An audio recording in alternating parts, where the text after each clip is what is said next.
Hey everyone, good morning everyone. It's Russell Peden. Welcome to the 5-day Facebook prospecting crash course. In about 2.5 hours at 12 noon today on April 23rd, we're going to relaunch day one of our 5-day Facebook prospecting crash course. Tomorrow we're going to talk about day two. We're going to talk about how to create a curiosity post.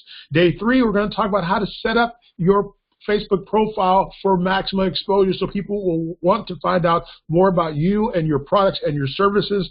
And then day four, we're going to talk about how to never run out of prospects for your business. And then day five is my favorite day. That's where I'm going to teach you a system that's already in place on how to generate 20+ free leads every day for your business, up to 3 new reps, new associates in your business each and every week. So that's what's coming this week.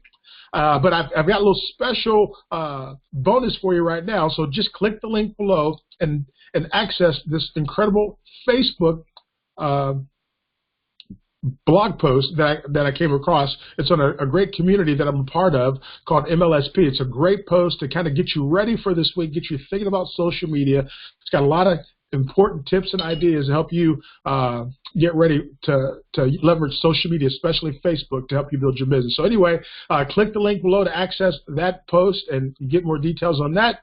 And then we'll see you at about noon, 2.5 hours from now, about noon, where we're going to launch our first day one training on how to manage your friend requests. So we'll see you at noon. Bye-bye.